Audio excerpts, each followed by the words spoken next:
পৌঁছায় দিই। আমরা যারা স্টেজের বাম পাশে যারা ভিড় করছি, আমরা রাস্তা থেকে ভিড় করে দিই। আল্লাহ রক্তে সবাই কোনো রকমের উশৃঙ্খল না হই, বিশৃঙ্খলা না করি, সুন্দরভাবে আমরা প্রোগ্রামটা শেষ করার চেষ্টা করি ইনশাআল্লাহ। ভাই এলইডি যখন মেহমান আসবেন আমরা সবাই দেখতে পাবো ইনশাআল্লাহ। এলইডি বড় স্ক্রিন দেওয়া আছে, আমরা সেখান থেকে সবাই হুজুরকে সুন্দরভাবে দেখতে পারবো। আমাদের হতাশা হওয়ার কিছু নেই। আমরা সবাই ধৈর্য দিয়ে সুশৃঙ্খলভাবে সবাই বসার চেষ্টা করি। ধৈর্যের সাথে সুশৃঙ্খল হয়ে সবাই বসার চেষ্টা করি। আমরা অনেক ধৈর্যের পরিচয় দিয়েছি, শেষ মুহূর্তে এসে আমরা ধৈর্য হারা না হই। ধৈর্যের বাদ আমরা একটু রক্ষা করার চেষ্টা করি। আমরা সুন্দরভাবে এই প্রোগ্রামটা শেষ পর্যন্ত যেতে চাই ইনশাআল্লাহ। ইনশাআল্লাহ আমাদের আজকের এই প্রোগ্রাম কুখাপাড়া চেতাশা রেল ঘুন্টি যুব সমাজের উদ্যোগে ফকিরপাড়া হাফিজিয়া মাদ্রাসা নির্মাণ প্রকল্পে এক বিরাট ঐতিহাসিক তাফসিরুল কোরআন মাহফিল। আমাদের আজকের এই প্রোগ্রাম আমরা দেখতে পাচ্ছি এক বিশাল জনসমুদ্রে পরিণত হয়েছে এবং আমরা বড্ড সৌভাগ্যবান যে আজকের এই মাহফিলে আমরা উপস্থিত হতে পেরেছি। আমরা সকলেই একবার জবান খুলে শুকরিয়াতন করছি আলহামদুলিল্লাহ। আজকের এই প্রোগ্রামে সভাপতি রয়েছেন জনাব মোহাম্মদ ওয়াহিদুল ইসলাম মান্নু সাহেব। উনি কি এসেছেন? ডান পাশে আছেন, মাশাআল্লাহ স্যার এখানে বসে আছেন। সহসভাপতি রয়েছেন জনাব মোহাম্মদ রাসেল হোসেন, উনি এসেছেন, উপস্থিত আছে। আচ্ছা, প্রধান অতিথি আছেন আলহাজ জাফর ইকবাল সিদ্দিকী, সাবেক সংসদ সদস্য নীলফামারী ১, উনি এসেছিলেন? আসেন নাই। প্রধান মেহমান রয়েছেন মোহাম্মদ মাসুদ রানা। উদ্বোধক রয়েছেন মুহাদ্দিস মোহাম্মদ মুস্তাকিম বিল্লাহ, খতিব ফকিরপাড়া জামে মসজিদ নীলফামারী। এবং সম্মানিত অতিথি রয়েছেন আলহাজ HM সাইফুল্লাহ রুবেল, আরও আছেন জনাব মোহাম্মদ সাজ্জাউল আলম শাওন।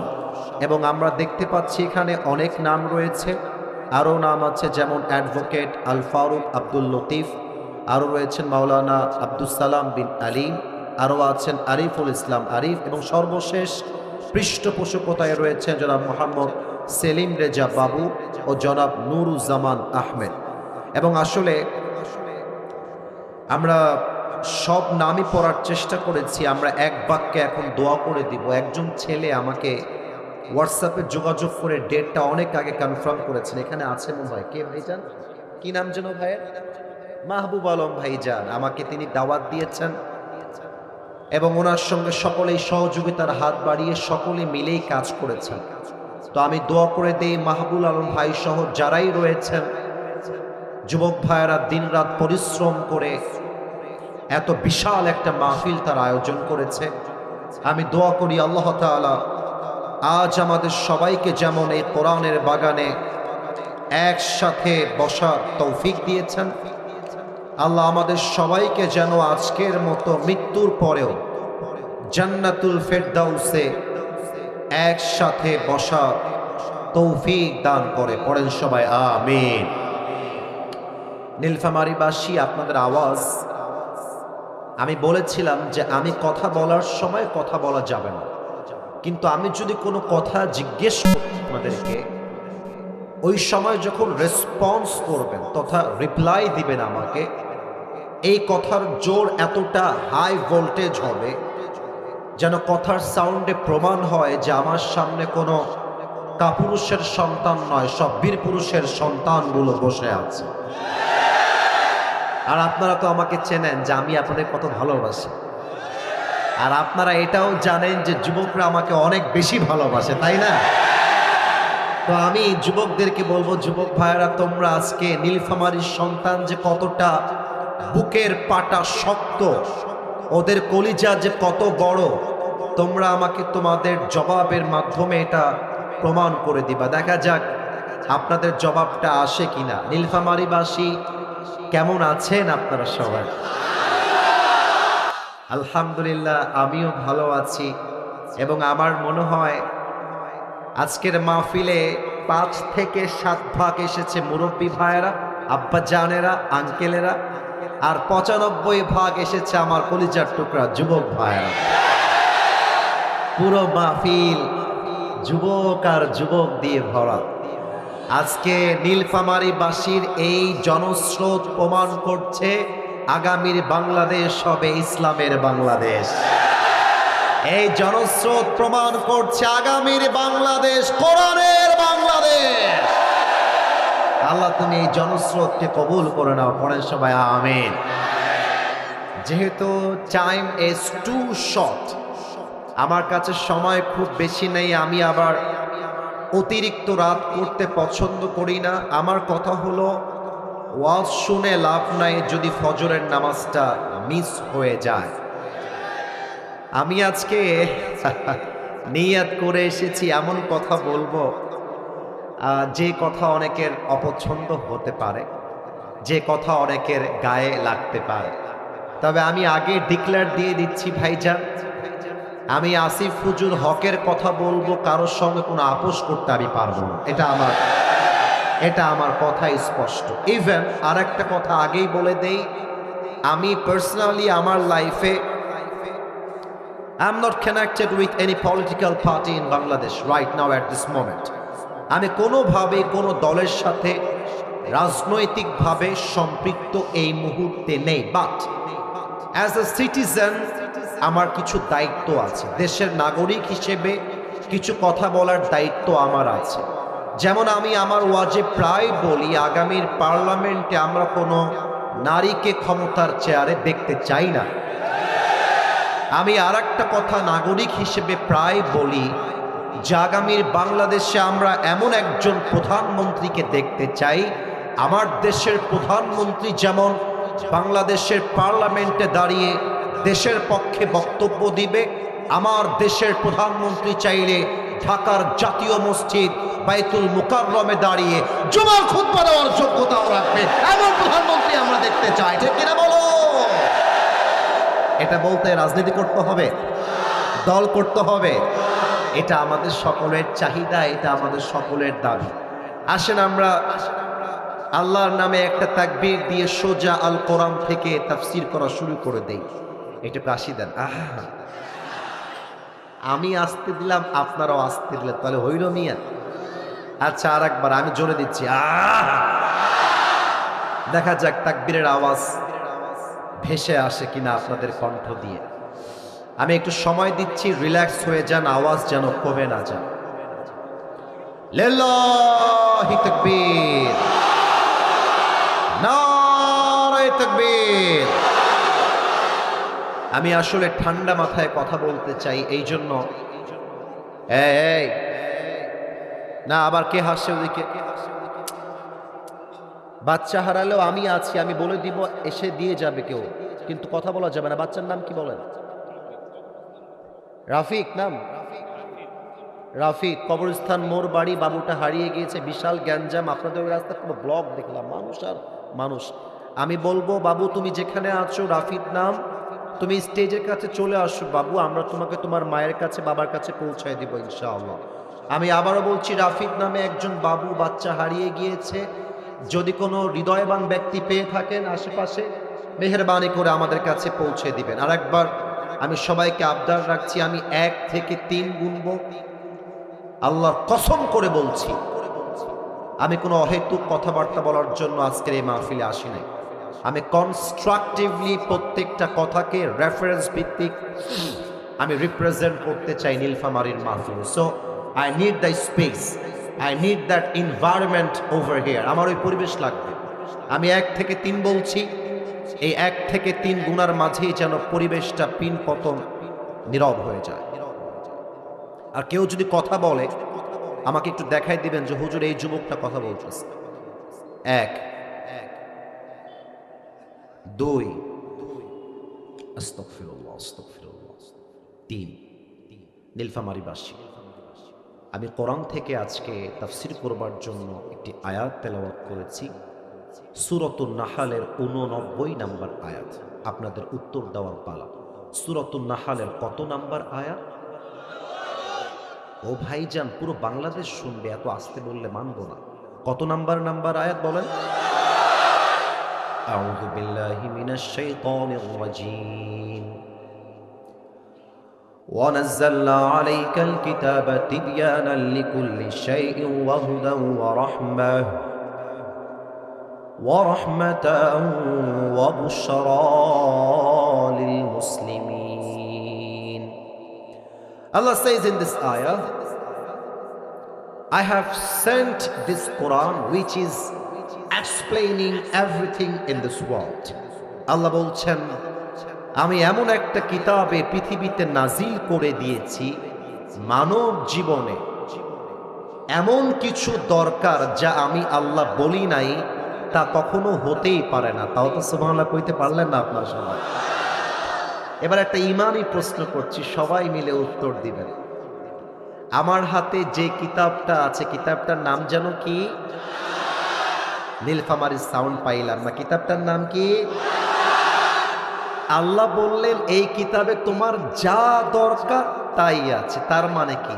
পার্লামেন্টে কি লাগবে তাও আছে, রাজনীতি লাগবে কি করতে হবে তাও আছে, অর্থনীতি করতে কি লাগবে তাও আছে, বিয়ে করেছেন বউকে চালাবেন কেমন করে তাও আছে। যা যা লাগবে তা যে এই কোরআনে আছে। ইমানের প্রশ্ন কিন্তু ভাইজান, জবাব যেন আসতে না আসে। কোরআনে যে সব কথাই আল্লাহ বলে দিয়েছে, এই বিশ্বাস কি আমার আপনার আছে না নাই? যদি থাকে তাহলে আজকে ওয়াজ শুনে বাসায় যাওয়া লাগবে। কারণ অনেকে অনেক সময় অনেক কথা বলে, তারা বলে যে রাষ্ট্র আলাদা, কোরআন আলাদা। অনেকে আবার মিডিয়ার সামনে বলেই দেয় রাজনীতি আলাদা, কোরআন আলাদা। অনেকে বলে পার্লামেন্ট আলাদা, কোরআন আলাদা। আমি আপনাদের সামনে নিরপেক্ষ একটা কথা বলে দিয়ে গেলাম, যারা আল কোরআনকে সামনে রেখে রাজনীতি করতে চায় না, তারাই বাংলাদেশে দুর্নীতি করতে চায়। আমার নীলফামারীর ভাই, আসুন আমরা আজকে কোরআন থেকেই জানবো আসলে কোরআনে সব কিছু আছে নাকি নাই। আচ্ছা, আমি যদি আজকে প্রশ্ন করি মাহফিলের শুরুতেই, যে রাগ করবেন না কিন্তু আমি ভালোবেসে প্রশ্ন করছি, উত্তর দেওয়া লাগবে না, আমি প্রশ্ন করব, আবার আমি সামনে এগিয়ে যাব। আমি যদি বলি আজকে ফজরের নামাজের পরে কয়জন ব্যক্তি আছেন যারা আল্লাহর এই কোরআনটা তেলাওয়াত করেছেন, দেখবেন হাত খুব বেশি একটা উঠবে না। আচ্ছা, হাত যদি জাস্ট টু সে ধরে নিলাম যে 20 জন লোক হাত তুলেছে যে হুজুর ফজরের নামাজের পরে আজকে আমি কোরআনটা তেলাওয়াত করেছি, মাশাআল্লাহ 20 জন লোক পাওয়া গেল কথার কথা। আমি যদি সেকেন্ড প্রশ্ন ছুড়ে দেই, মাশাআল্লাহ আপনারা কোরআন তেলাওয়াত করেছেন, আচ্ছা আপনাদের মাঝে কয়জন তেলাওয়াত করার সময় অর্থটা বুঝে বুঝে পড়েছেন, তারা হাত তোলেন, দেখবেন হাতটা আরো কমে যাবে। আমি যদি বলি অর্থ পড়েছেন 5 জন, আমল করেছেন কয়জন, দেখবেন হাতটা আরো কমে যাবে। আমি যদি বলি আমল করেছেন 3 জন, কিন্তু রাষ্ট্র চলবে আল কোরআন দিয়ে, আইন চলবে কোরআন দিয়ে, পুরো দেশ চলবে কোরআন দিয়ে, এটার জন্য রাস্তায় নেমেছেন কয়জন, দাওয়াত দিয়েছেন কয়জন, দেখবেন হারিকেন দিয়েও আর লোক খুঁজে পাওয়া যাবে না। এখন আমি একটা এক্সাম্পল দিব, যে এক্সাম্পলটা আমি শুনেছি আমাদের প্রিয় আল্লামা দেলোয়ার হোসেন সাঈদী হুজুরের থেকে। আপনারা নাম শুনেন নাই সবাই? আপনারা কি আল্লামা সাঈদীকে সবাই ভালোবাসেন না? আল্লামা সাঈদী এমন এক একক ব্যক্তি যাকে আওয়ামী লীগরাও মনে মনে ভালোবাসতেন। আল্লামা সাঈদী এমন এক একক ব্যক্তি যাকে বিএনপির ভাইরাও ভালোবাসে। আর ভিন্ন দলের নাম তো নিলামি, তারা কলিজাতে ভালোবাসে। এটা হচ্ছে আল্লামা সাঈদী, এক ইতিহাসের নাম। আমি সেই দিন ইউটিউবে মাঝে মাঝে আমি বিভিন্ন আলোচকের ওয়াজ শুনি, whenever I get free times in my life। আসলে ব্যস্ততা অনেক বেশি মাহফিলের জন্য, মন চায় সারা জীবন লেখালেখি করি, প্র্যাকটিস করি, কিছু শিখি নতুন কিছু, কিন্তু টাইমে কোলায় ওঠে না। তো সেই দিন বাসায় বসে বসে আল্লামা সাঈদীর একটা ওয়াজ শুনছিলাম, যে ওয়াজটা ছিল বগুড়া জেলায়। এত সুন্দর সুন্দর তাফসীর, আহা, কলিজাটা আমার ঠান্ডা হয়ে গেল। উনি একটা কথা বললেন সেই দিন তার মাহফিলে যে যদি আপনার বাড়িতে সকাল 10টার সময়, এই তোমরা যারা কোনায় দাঁড়িয়ে আছো, this is my warning for you, don't ever shout again. আর একটা সাউন্ড যেন আমি আর না পাই। এতগুলো মানুষ চাতক পাখির মতো বসে আছে, ডাজন্ট মেক এনি সেন্স। এটা বিবেক থাকা দরকার তো মানুষের। এটা তাকবীর দেন, নারে তাকবীর। সকাল 10টার সময় আপনার বাড়িতে একটা চিঠি এসেছে জজ কোর্ট থেকে। অস্ত করতে মন চাচ্ছে, আপনাদের শুনতে মন চাচ্ছে তো? তাহলে একটু উত্তর দেন, জজ কোর্ট থেকে, কই কোর্ট থেকে? অথবা ডিসি অফিস থেকে একটা চিঠি এসেছে। চিঠি যেহেতু আমার কাছে নাই, এই জন্য আমি কাগজটাই তুলে ধরলাম। এটাই হলো সেই চিঠি। তো চিঠিটা পাওয়ার পরে আপনি দেখতে পেলেন যে চিঠির পুরো ভাষাটাই হচ্ছে ইংরেজি ভাষা। এখন আপনি যেহেতু বাঙালি, আপনি ইংরেজি ভাষাটা বোঝেন না। এখন এই চিঠিতে আল্লাহ কি বললেন, অর্থাৎ ডিসি অফিসে কি লেখা হলো, কি কথা লেখা হলো, আপনি জানেন না ইংরেজি ভাষায় যেহেতু লেখা আছে। এটা জানার জন্য আপনার ভিতরে আগ্রহ তৈরি হবে না কি হবে না? আপনি দৌড়াবেন সেই ব্যক্তির কাছে যে ইংরেজি ভাষার অর্থ বোঝে। যতক্ষণ পর্যন্ত আপনি অর্থ না বুঝবেন, আপনার ঘুম হারাম হয়ে যাবে। কিরে বাবা, এই চিঠি কি আমাকে গ্রেফতার করবার চিঠি নাকি আমার কোনো দুর্নীতি অভিযোগের চিঠি? যতক্ষণ অর্থ না জানবেন আপনার ঘুম আসবে না। আল্লামা সাইদি বললেন, সামান্য একটা জজ কোর্টের চিঠি, সামান্য একটা ডিসি অফিসের চিঠি, এটা পাওয়ার পরে তোমার ঘুমটা হারাম হয়ে গেল যতক্ষণ তুমি অর্থটা না জানতে পারলা। কিন্তু অবাক করা বিষয় হলো, এত বড় জমিনটার মালিক, অত বড় আকাশটার মালিক, তোমার মালিক, আমার মালিক একটা চিঠি দিলেন। ওই চিঠির নাম হলো আল কোরআন। বয়স তোমার 25 হয়ে গেল, বয়স তোমার 30 হয়ে গেল, বয়স তোমার 50 হয়ে গেল, পুরো কোরআনটার অর্থ জানবা তো দূরের কথা, এখনো পর্যন্ত তুমি সূরা ফাতিহার অর্থটাও জানতে পারলা না। বড্ড গভীর কথা, বড্ড গভীর কথা।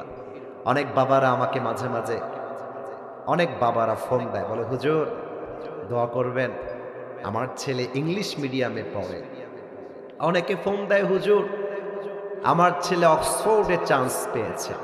অনেকে আমাকে মাঝে মাঝে ফোন দিয়ে বলে, হুজুর আমার ছেলে খুব ভালো ছাত্র, একদম কনফিডেন্টলি ইংরেজি বলতে পারে। অনেক অনেক প্রশংসা করেন ছেলেকে নিয়ে। আমি বলি, আব্বাজান অক্সফোর্ডে চান্স পেয়েছে, I mean that is really amazingly appreciated, খুব ভালো। কিন্তু আপনার ছেলে কি 4টা সূরা মুখস্থ বলতে পারবে? আপনার ছেলে কি আপনি মারা গেলে জানাজার নামাজ পড়াইতে পারবে? সঙ্গে সঙ্গে দেখি আব্বার মুখটা কালো হয়ে যায়। আমি বলবো, আব্বাজান আপনার ছেলে চাই ক্যামব্রিজে যাক কিংবা অক্সফোর্ডে যাক, আপনার ছেলে যদি সূরা ফাতিহা পড়তে না পারে, আপনার মতো ব্যর্থ বাবা আর কেউ হতে পারে না। আসুন তাহলে আমরা সে কোরআনের সঙ্গে আজকে আলাপ আলোচনা করি, গল্প করি, প্রশ্ন করি। মনোযোগ আছে সবার? না, আওয়াজটা পেলাম না গো, আছে সবার? আচ্ছা, কোরআন, তুমি এখন আছো এই পৃথিবীতে, তুমি এই পৃথিবীতে আসার পূর্বে তুমি কোথায় ছিলে আমাকে একটু বলে দাও তো। এর জবাবটা এই কোরআনে আছে না নাই? 30 নম্বর পারা, সূরাতুল বুরুজ, 21 and 22 নম্বর ভার্স, 21 এবং 22 নম্বর আয়াত। বাল হুয়া কুরআনুম মাজিদুন ফি লাউহিম Mahfuz. Rather, it's a glorious Quran preserved in table. আল্লাহ বলছেন, এই কিতাবটাকে আমি দুনিয়াতে পাঠাবার পূর্বে লৌহে মাহফুজে সংরক্ষিত ফলকে লিখিত আকারে রেখে দিয়েছিলাম। তাও তো সুবহানাল্লাহ কইতে পারলেন না আপনারা? ও আচ্ছা আচ্ছা, তার মানে তুমি লৌহে মাহফুজে ছিলে। আচ্ছা কোরআন, এবার তুমি আমাকে বলো, ওই লৌহে মাহফুজ থেকে তোমাকে পৃথিবীতে কে পাঠিয়েছে? তানজিলাম মিম্মান খালাকাল আরদা والسماوات العلى. This Quran has been sent down by Him who has created the heavens and earth. এই কোরআনটা নাজিল করেছেন তিনি, যিনি এই পুরো আকাশ এবং জমিনের মালিক, আমার মালিক, আপনার রব, আমার রব, সবার রব। বলেন সবাই সেই রব কে? আল্লাহ আমার রব। লজ্জা পাইলেন কেন? গান না সবাই মিলে, আল্লাহ আমার রব। দমে দমে তনু মনে তারি অনুভব, তোমার দুনিয়াতে আমি যেদিকে তাকাই, অথই নেয়ামতে ডুবে আছি সবাই। পাখ পাখালির কণ্ঠে শুনি তাসবিহ কল রব, তাসবিহ কল রব, আল্লাহ আমার রব। দমে দমে তনু মনে তারি অনুভব। রবকে? আল্লাহর নামটা তো আসতে কইলেন, বলেন না রবকে। ও আচ্ছা, I got the second answer, পেয়ে গেছি উত্তর। তোমাকে আমার রব নাজিল করেছে। ও আচ্ছা, তুমি যখন নাজিলটা হয়েছিলে, তুমি কার উপরে নাজিল হয়েছিল? ওয়া আমিনু বিমা নুজিলা আলা Muhammad. Believe in whatever Allah subhanahu wa ta'ala has sent to his last messenger Muhammad sallallahu alayhi wa sallam. ঈমান আনো সেই বাণীর উপরে যেই বাণী তোমার রব প্যারা হাবিব মুহাম্মদুর রাসূলুল্লাহ সাল্লাল্লাহু আলাইহি ওয়াসাল্লামের উপরে নাজিল করেছেন মহাসত্য বাণী হিসেবে। তাও তো সুবহানাল্লাহ কইতে পারলেন না আপনারা। ও আচ্ছা, তুমি আমার নবীর উপরে নাজিল হয়েছো। ওয়াহ ওয়াহ, মাশাআল্লাহ, কি বাত হ্যায়। এবার তুমি আমারে বলো কোরআন, তুমি যখন দুনিয়াতে আসলা, তুমি কোন মাসে এসেছিলে? তার জবাবটা আছে না? আরে ইয়ার বাত তো করো, মুখে আছে না নাই? শাহরু রমাদান আল্লাযী উনজিলা ফীহিল কুরআন। এই কোরআনটাকে আমি আল্লাহ তাআলা নাজিল করেছি পবিত্র রমজান মাসে। সুবহানাল্লাহ পড়বেন না? ওহো, রমজান মাসে এসেছো। আচ্ছা, তুমি যখন দুনিয়াতে আসলা, কথা বলবেন না কেন? আচ্ছা, তুমি যখন কোরআন পৃথিবীতে আসলা, বুঝলাম রমজান মাস ছিল, কিন্তু তখন কি দিন ছিল না রাত ছিল? ইন্না আনজালনাহু ফি লাইলাতিল কদর ওয়া মা আদরাকা মা লাইলাতুল কদর। আমি আল্লাহ রাব্বুল আলামিন এই কোরআনটাকে নাজিল করেছি এক মহা বরকতপূর্ণ রাতে, যেই রাতটার নাম হলো লাইলাতুল কদর। কোন সুবহানাল্লাহ। I have sent this Quran on a very blessed night. এক মহা পবিত্র রজনীতে নাজিল করেছি। সে রজনী হচ্ছে লাইলাতুল কদর, তথা এমন একটা রাত, লাইলাতুল কদরি খায়রুম মিন আলফি শাহর। হাজার মাস ইবাদত করলে যে সওয়াব হবে, এই এক রাত ইবাদত করলে তার চাইতে অধিক সওয়াব আল্লাহ আপনার আমলনামায় লিখে দেবে। ও মাশাআল্লাহ, লাইলাতুল কদরে এসেছো। এখন আমি যদি কাউরে দাঁড় করাই দেই এই মাহফিল থেকে, এই ছেলে তুমি আমার মাহফিলে কেন এসেছো, দেখবেন যে বেশিরভাগ যুবক একটা উত্তর দিবে যে হুজুর আপনাকে সারা জীবন ফেসবুকে দেখেছি, টিকটকে দেখেছি, ইউটিউবে দেখেছি, আজকে সরাসরি আপনার ওয়াজ শুনতে এই মাহফিলে এসেছি। That is my mission, that is my attention, that is my intention. এটাই হচ্ছে আমার উদ্দেশ্য। আপনারা যে উত্তরটা দিবেন, আমি যে গ্যাস করে বললাম, আমি কি ভুল বললাম না ঠিক বললাম? আপনাদের নীলফামারী শহর হয়ে আমি আসলাম। একটা সিক্রেট বলে দিই, আমি কিন্তু আজকে ছিলাম সৈয়দপুরে, আপনাদের পাশেরই জেলা, যেখানে আপনাদের এয়ারপোর্ট রয়েছে। তো উপজেলা, এখান থেকে তো বেশি দূর না, মনে হয় 30 মিনিট বা 45 মিনিট হবে, তাই না ভাইজান? সৈয়দপুর। তা আপনারা এই যে নীলফামারী শহরে আমি আসলাম, দেখলাম অনেক অনেক ব্যাংক আছে, ডাচ বাংলা আছে, ইসলামী ব্যাংক আছে। মনে করেন এই কালকে কি বার? সোমবার। সকালবেলা আপনি ব্যাংকে গিয়েছেন, আমি একটু মাইক থেকে পেছনে গেলাম। ব্যাংকে গিয়ে আপনি ব্যাংকের অফিসারের সামনে চেয়ারে বসেছেন। অফিসার বলছে, sir how can I help you, আমি আপনাকে কেমনে সহযোগিতা করতে পারি স্যার বলেন, আপনি কেন এসেছেন? আপনি যদি বলেন, স্যার আমি যে কেন এসেছি আমি জানি না, স্যার বলবে, একে বের করো এখান থেকে, গেট আউট ফ্রম হিয়ার, বের হও, তুমি কেন এসেছো তুমি জানো না। তার মানে মানুষ যেখানেই যাক, প্রত্যেকটা যাওয়ার পেছনে, আসার পেছনে, প্রত্যেকটা জিনিসের পেছনে একটা উদ্দেশ্য আছে না নাই? আচ্ছা কোরআন, তুমি যে পৃথিবীতে এসেছো,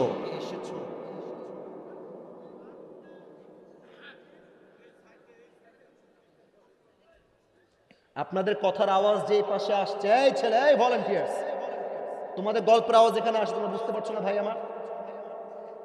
তোমরা ভলান্টিয়ার্স কথা বললে আমি যাব কোথায়? আশ্চর্য কথা। তাকবীর দেন, নারায়ে তাকবীর। শয়তান ঢুকে গেছে আমি বুঝতে পারলাম, আর কেউ ডান বাম করবে না। আর একটা কথা, আমার চোখে কিন্তু আহামরি কেউ পড়ে নাই যে উঠে গেছে। কেউ যদি উঠেও যায়, লুঙ্গিটা টান দিয়ে ধরে বসায় দেওয়া লাগবে। আচ্ছা কোরআন, তুমি কেন এসেছো, তোমার উদ্দেশ্য কি, আমাকে একটু শোনাও তো।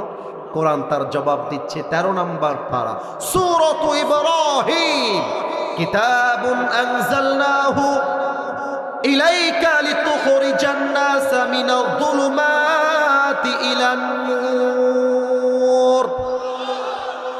I have sent this Quran to lead the mankind out of darkness into the light. আমি কোরআনটা কেন নাজিল করেছি তোমরা কি জানো? আমি কোরআনটা দিয়েছি এই জন্য যাতে করে আমার নবী জাহান্নামী মানুষগুলোকে জান্নাতি মানুষ বানাতে পারে। তাও তো সুবহানাল্লাহ কইতে পারলেন না। আচ্ছা আমি যদি নেমে যাই স্টেজ থেকে, পকেট চেক করি, পকেট, কারো বের হবে আইফোন, কারো বের হবে রিয়েলমি, এক একজনের ফোনের মডেল হচ্ছে এক এক রকম। আচ্ছা আমি যেটা বললাম ভুল হলো না ঠিক হলো? আমি যদি কাউরে বলি, এই ভাই তোমার ফোনটা আইফোন কেন, তুমি অন্য ফোন নাও নাই কেন? বেশিরভাগ আইফোন ইউজার বলবে, হুজুর আইফোনটা খুব ইজিলি ইউজ করা যায়, স্মুথ কাজ করে, খুব স্মুথলি, তাই আমি আইফোনটাকে অ্যাকসেপ্ট করেছি। ও আচ্ছা আচ্ছা, এটাই তোমার লাভ। আচ্ছা আসিফ হুজুর, আপনার চোখ তো আছে দেখা যায়, চশমা পরলেন কেন, লাভ কি? আমি বলবো, ভাইজান এই চশমাটা খুলে ফেললে আবজা আবজা দেখি, পরে ফেললে ক্লিয়ার দেখি।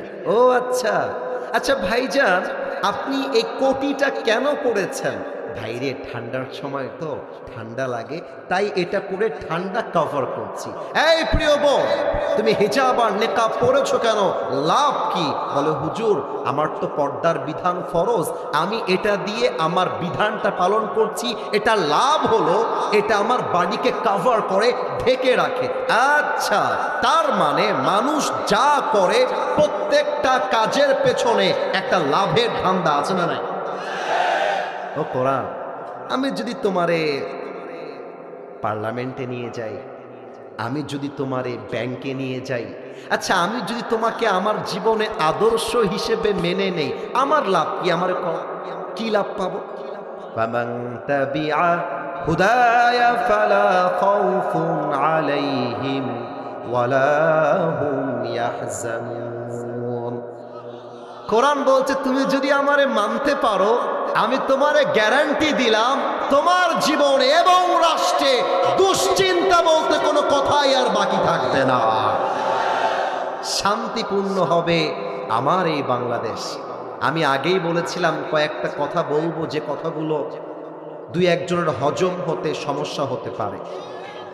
আমি এখন যে কথাগুলো বলবো, যদি কেউ কোণার থেকে হলেও উঠে যায়, বুঝে নিবেন তার গায়ের মধ্যে জ্বালা পোড়া শুরু হয়ে গেছে। একটু খেয়াল রাখবেন, কौन उठ के बाहर जाता है जरा ख्याल करना जरूरी है मेरे दोस्त। আচ্ছা কোনো মুরব্বী যদি যায় যেতে দিবেন, আর যুবক গেলে যেন লুঙ্গিটা বাকি না থাকে। আমি কি কথাগুলো বলতে পারি? পারমিশন কি সবার আছে? না, পারমিশন পাই নাই। আর একবার পারমিশন কি আছে? পারমিশন পেলেও বলবো, না পেলেও বলবো। কিন্তু জোর চেক করে বোঝা যাচ্ছে প্রত্যেকটা মানুষ বসে আছে আল কোরআনের পক্ষের মানুষ।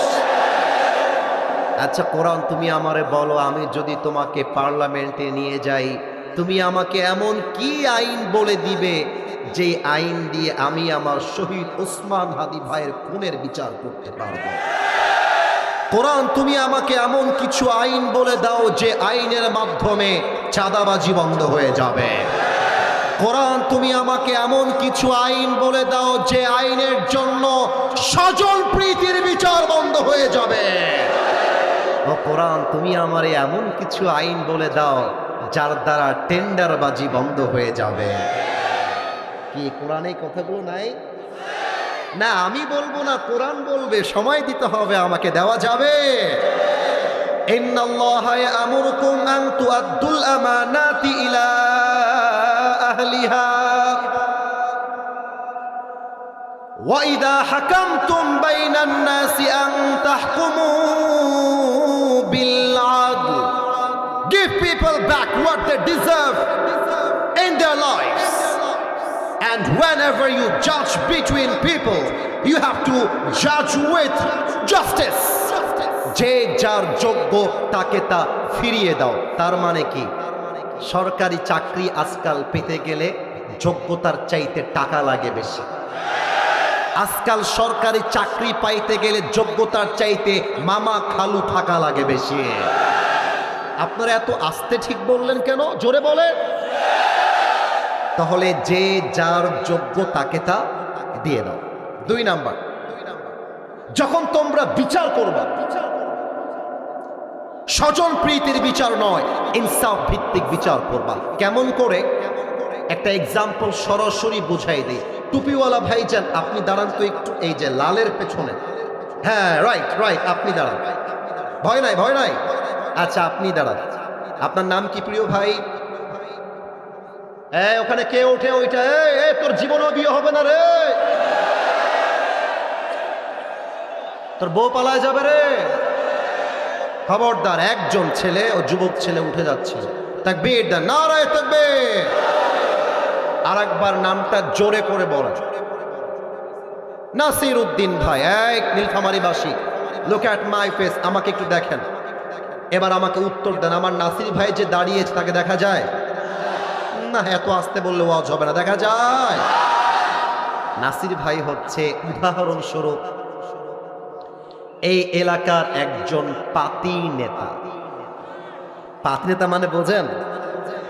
টাকা কম, দাপট বেশি, ক্ষমতা কম, চিল্লায় বেশি। এটা হচ্ছে পাতি নেতার চরিত্র। তো নাসিরের, আমি যে বলেছি পার্লামেন্ট চলবে, এবং আমি তো এই কথা বলতে গিয়ে বাধাও পেয়েছি। আমি আমার মাহফিলে বলেছিলাম আগামীর পার্লামেন্ট চলবে ব্রিটিশ আইন দিয়ে নয়, আগামীর পার্লামেন্ট চলবে মানুষের বানানো আইন দিয়ে নয়, আগামীর পার্লামেন্ট চলবে আল্লাহর কোরআনের সংবিধান দিয়ে। তো এই কথা পাতি নেতার পছন্দ হয় না। আমি যখন গাড়িতে উঠবো, আমাকে একটু খেয়াল না করলে আপনারা অভিনয় ধরতে পারবেন না। আমার দিকে তাকান সবাই। আমার সামনে এসে পাতি নেতা দাঁড়ায় গেছে। কি হুজুর, লাইন ক্রস করছেন কেন হুজুর? আপনাকে মাহফিলে নিয়ে আসলাম, আপনি হুজুর মানুষ, আপনি ওয়াজ করবেন কবরের আর কিয়ামতের হাসরের ময়দানে কি হবে ওই ওয়াজ করবেন। আপনি পার্লামেন্টে গেছেন কেন হুজুর? কারণ পাতি নেতা বুঝে গেছে পার্লামেন্টে কোরআন গেলে তো আমার চাঁদাবাজিটা বন্ধ হয়ে যাবে। গায়ে আগুন লেগে গেছে। আমি বলছি, কি রে নাসির, আমি বড় হয়েছি রাজশাহীতে। রাজশাহীর ভাষা কেমন জানেন? কি বে, তোর বাড়ি কোথায় বে? মামুর বেটা। ইউটিউবে সার্চ করবেন, রাজশাহীর ভাষা এরকমই হয়। তা আমি বলছি, নাসির তুই দাঁড়া ওখানে, তোকে আমি দেখে নিব। আমি গাড়ি থেকে নেমে সোজা নাসিরের নাক বরাবর দিয়েছি একটা ঘুষি। নাসিরও খেপে গেছে। আমি এলাকার নেতা, উকিলের মোড়ের নেতা হলাম আমি। আজকে হুজুরের একদিন কি আমার 10 দিন। এবার আমাকে এসে সেও একটা নাকে ঘুষি দিয়েছে, আমার নাক লাল হয়ে গেছে। এবার আমি ড্রাইভার সাহেবকে বলছি, ড্রাইভার সাহেব আমার গাড়ির পেছনে রামদা আছে, বের করেন। এই রামদা নাই নাই এই নেই, মজা করে বলছে। রামদাটা বের করেন ড্রাইভার সাহেব। ড্রাইভার বলছে হুজুর খালি থামেন, আমি এখনই বের করছি। রামদা নিয়ে এসে আমার হাতে দিয়েছে। আমার মেজাজ হারিয়ে গিয়েছে। রামদা নিয়ে সোজা একটা নাসিরের ডান পায়ে আমি কোপ দিয়েছি, এক কোপ। আমি কিন্তু মজার জন্য বলি না, আমি বোঝাবো আল্লাহর কোরআনের আইন পাশ হলে কি হবে, এটা বোঝাবো আমি। একটা কোপে ওর ডান পা কেটে গেছে। এখন ডান পা যে কেটে গেছে, কমিটির সব লোক দৌড় দিয়ে গেছে, আরে হুজুর আসছেন ওয়াচ করতে, ডান পা কাটলেন কেন? এই ধর হুজুর। ধরে আমাকে দিয়েছে পুলিশ দিয়ে জেলখানা। 10 থেকে 20 দিন পরে আমার জেলা আদালতে বিচার হবে। আমি আদালতের কাঠগড়ায় দাঁড়িয়ে গিয়েছি একজন আসামি হিসেবে। এবার জজ কোর্টের যিনি বিচারক আছেন তিনি বলছেন হুজুর আপনি তো কাজটা ঠিক করেন নাই, আপনি তার ডান পা কাটলেন কেন? এবার আপনার বিচার করা হয়েছে, আপনাকে আমরা 5 বছরের জেল দিলাম আর 3 লাখ টাকা জরিমানা দিলাম। বলেন সবাই 5 বছরের জেল আর কয় লাখ টাকা? এটাই নীলফামারীর সাউন্ড। আর একবার 5 বছরের জেল, কয় লাখ টাকা? এখন এই যে পা কাটার পরিবর্তে আমার বিচারটা করা হলো, এটা কি ইনসাফ ভিত্তিক বিচার হলো কিনা বোঝার জন্য একটা দাড়িপাল্লা বাজার থেকে নিয়ে আসেন। দাড়িপাল্লার ডান দিকে দেন ডান পা যে কেটেছি ওই ডান পা, আর দাড়িপাল্লার বাম দিকে দেন 3 লাখ টাকা আর 5 বছরের জেল। এবার নীলফামারীবাসীর মেধাকে জাস্টিফাই করতে চাই। আমি যদি দাড়িপাল্লার ডান দিকে ডান পা কেটে রেখে দেই আর দাড়িপাল্লার বাম দিকে 5 বছরের জেল আর 3 লাখ টাকা রাখি, কিয়ামত পর্যন্ত টানলেও কি দুইটা পাল্লা সমান সমান হবে? আমি যদি টাকা আরো বাড়াই দেই তাহলে হবে না? আচ্ছা আমি যদি বছরটা 10 বছর করে দেই তাও কি সমান সমান হবে না? সমান সমান করতে হলে আল্লাহর কোরআন দিয়ে সংবিধান কায়েম করতে হবে। ওয়াকাতাবনা আলাইহিম ফিহা আন্নান নাফসা বিন-নাফস ওয়াল আইনা বিল আইনি ওয়াল আনফা বিল আনফি ওয়াল উযুনা বিল উযুন ওয়াস সিন্না বিস সিন্নি ওয়াল জুরুহা কিসাস। আল্লাহ বলছেন কেউ তোমার চোখ তুললে তুমি তার চোখ তুলে ফেলবা। চোখের বদলে চোখ, নাকের বদলে নাক, কানের বদলে কান, হাতের বদলে হাত, পায়ের বদলে পা, জানের বদলে জান। আর এটার নামই তো আল্লাহর কোরআনের সংবিধান।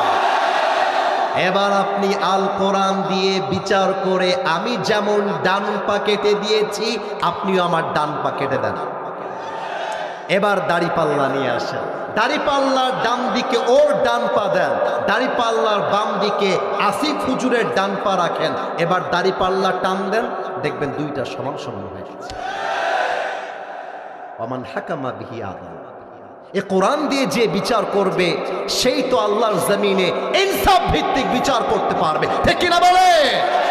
তাহলে এই কোরআন দিয়ে বিচার করলে ওসমান হাদির খুনের বিচার কি হবে? ওকে যেমন গুলি করে মাথায় তারা পালিয়ে গিয়েছে, আগামীর পার্লামেন্ট আইন পাস করে ওদেরকেও জাতীয় মসজিদ বাইতুল মুকাররমের সামনে দাঁড়িয়ে ওদের মাথায় গুলি করে হত্যার রায় পাস করতে হবে। হাত তুলে বলো সবাই, ঠিক কিনা?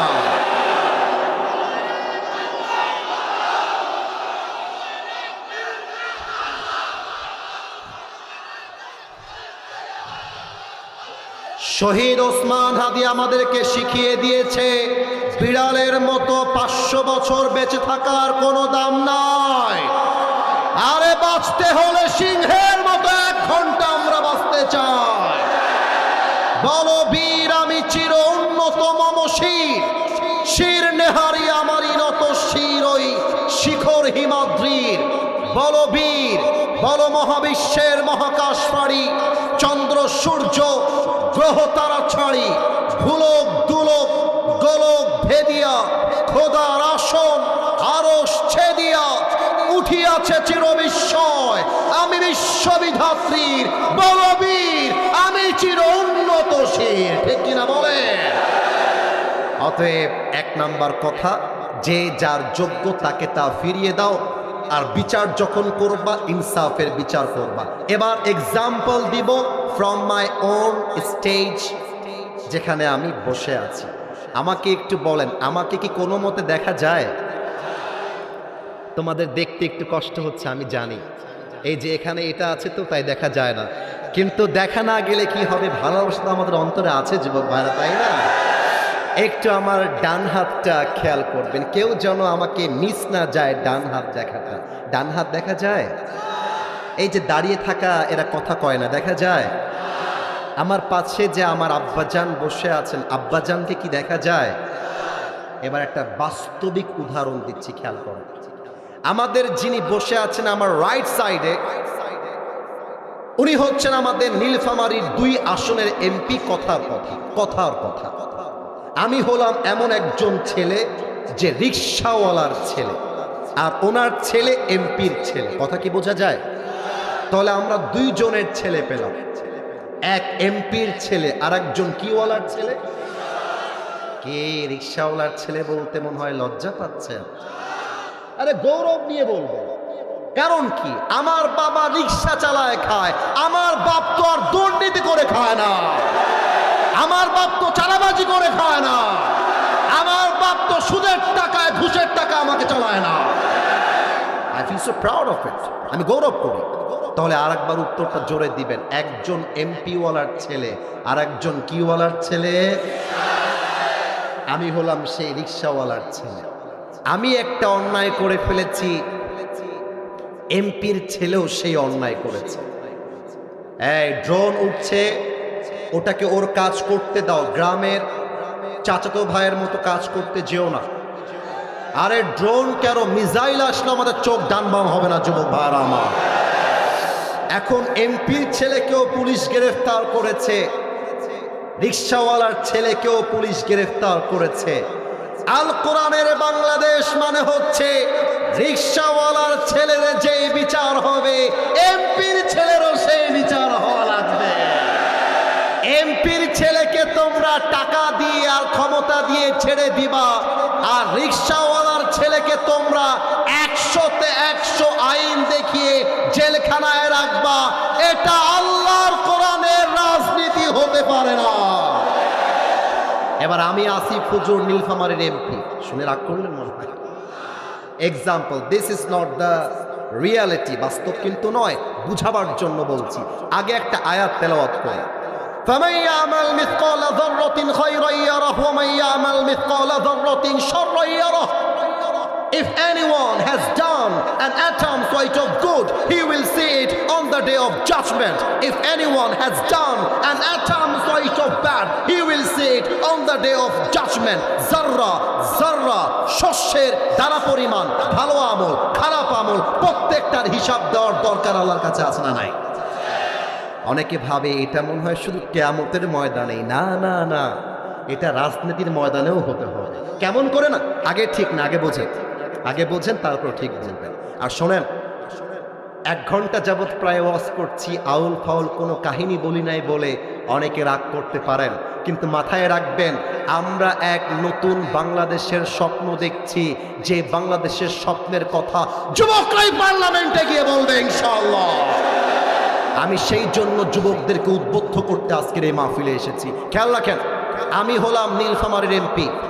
আমাকে পার্লামেন্ট থেকে আমি বক্তব্যের মাধ্যমে বিল উত্থাপন করে প্রায় নীলফামারীর রাস্তার জন্য 50 কোটি টাকা বাজেট পাশ করেছি। এবার আপনাদের উত্তর দেওয়ার পালা, কয় কোটি? 80% সাউন্ড আসছে, 100% আসে নাই। কত কোটি? আচ্ছা, আরো কিছু প্রশ্ন করি, আমাদের রাস্তায় কালভার্ট থাকে না? কথা বলে, থাকে না? আমাদের কিছু ব্রিজ আছে না রাস্তাঘাটে? মনে করে একটা ব্রিজ ভেঙে গেছে, ওইটার দায়িত্ব আমি পেলাম। এখন আমি যখন ব্রিজটা ঠিক করব পার্লামেন্ট থেকে আসা ওই বিলের টাকা দিয়ে বা বাজেটের টাকা দিয়ে, ওই ব্রিজ ঠিক করতে আমার সিমেন্ট কিনতে কয় টাকা গেছে, বালু কিনতে কয় টাকা গেছে, মিস্ত্রির বিল কি, লেবারের বিল কি, ট্রাকের বিল কি, রিক্সার বিল কি, ভাড়ার বিল কি, আমার ভ্যানের বিল কি, কোথায় কয় টাকা কেমন ভাবে খরচ হয়েছে, প্রত্যেকটা টাকা রাষ্ট্রের কাছে, জনগণের কাছে পাই টু পাই বুঝায় দেওয়া, এটার নামই আল্লাহর কোরআনের রাজনীতি। এমপি সাহেব 50 কোটি পায়, তার চামচা খায় একাই 10 কোটি টাকা। এমপি সাহেব 50 কোটি পায়, এমপি একাই মেরে দেয় 20 কোটি টাকা। আপনি আল কোরআন দিয়ে পার্লামেন্ট চালান, এমপি কোটি টাকা তো দূরের কথা, 1 টাকা মেরে খাওয়ার সাহস খুঁজে পাবে না। এবার বেশিরভাগ যুবক বসে আছে সিঙ্গেল, এদের বউ নাই। আছে না যুবক ভাইরা? বলো বলো। পার্লামেন্ট আইন কি আছে? 18 বছরের আগে কোনো মেয়ে বিয়ে করতে পারবে না, আছে না? খালি বিয়ে করবা 16 বছরের মেয়েকে, দেখবা তারপরের দিন তোমার নামে মামলা হয়ে গেছে।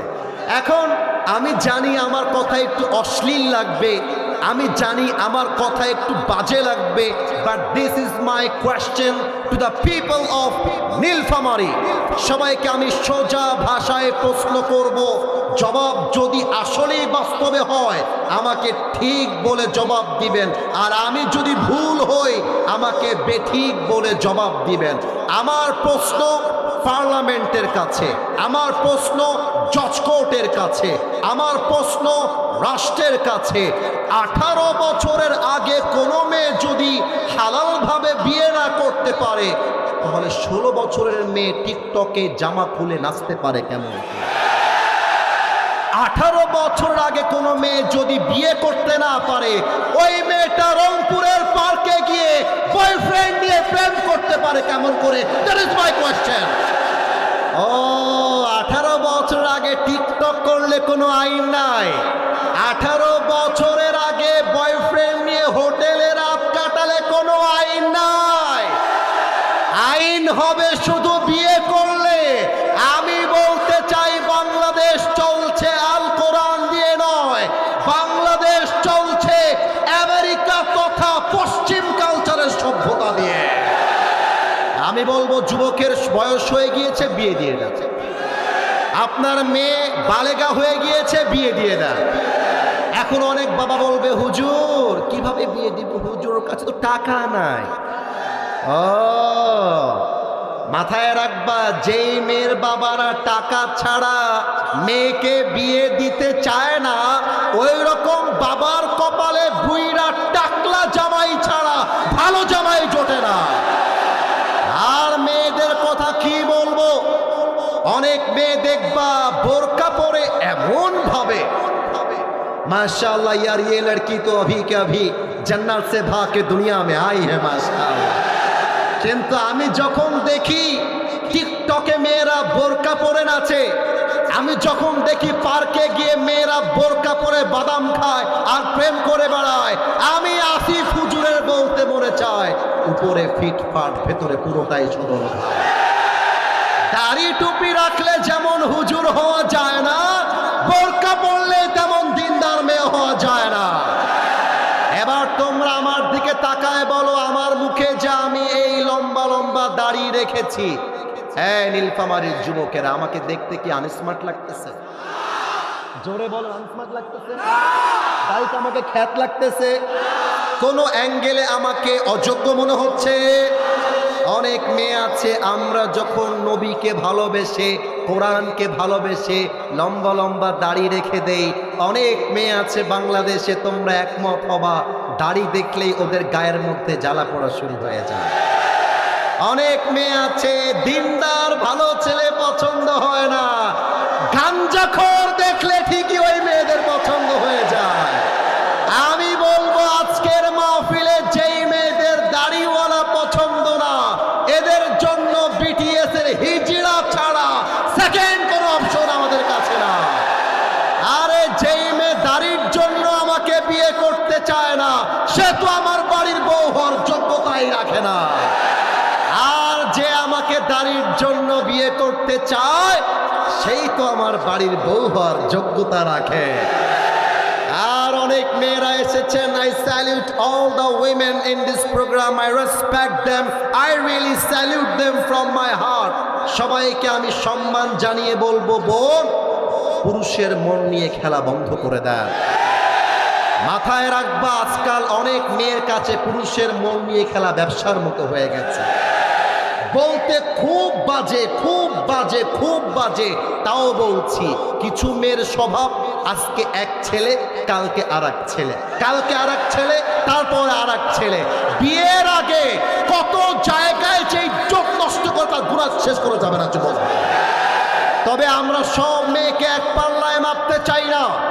আমরা বলতে চাই, যেই মেয়েরা আসলেই দিনদার হবে তার জন্য আল্লাহ তাআলা আলীর মতো দিনদার যুবককে রেডি করে দিবে। আপনি 4 ঘাটে পানি খেয়ে আসলে আপনার স্বামী 10 ঘাটে পানি খেয়ে আসবে। আর যুবক, তোমরা ঠিক ঠিক বেশি বইল না, তোমরাও খুব বেশি সুবিধার না। মাথায় রাখবা, আল খাবিতাতু লিল খাবিতিনা ওয়াল খাবিতুনা লিল খাবিতাত ওয়াত তাইয়িবাতু লিত তাইয়িবিনা ওয়াত তাইয়িবাতু লিত তাইয়িবাত। যে যেমন তার বউ হবে তেমন। তুমি বেটা 10 জায়গায় মুখ দিবা, তোমার বউ 20 জায়গায় মুখ দিয়ে বাসায় আসবে। অতএব নিজে ভালো তো দেশ ভালো, নিজে ভালো তো সমাজ ভালো। অতএব আমার কথা, যুবকদের শীতকাল এসেছে, বিয়ে দেওয়াই লাগবে। আমি আমার ওয়াজে বলেছিলাম, শীতকালে যার বউ নাই তার বাড়িতে কিছুই নাই। আরে শীতকালে কম্বল দিয়ে শীত দূর হবে না, ল্যাপ দিয়ে দূর হবে না। যুবকদের শীত দূর করতে যুবকদের ঘরে ঘরে বইয়ের দরকার। এবারের সংগ্রাম বিয়ের সংগ্রাম, এবারের সংগ্রাম চরিত্র রক্ষার সংগ্রাম, এবারের সংগ্রাম গার্লফ্রেন্ডকে বাদ দিয়ে বউ ধরার সংগ্রাম।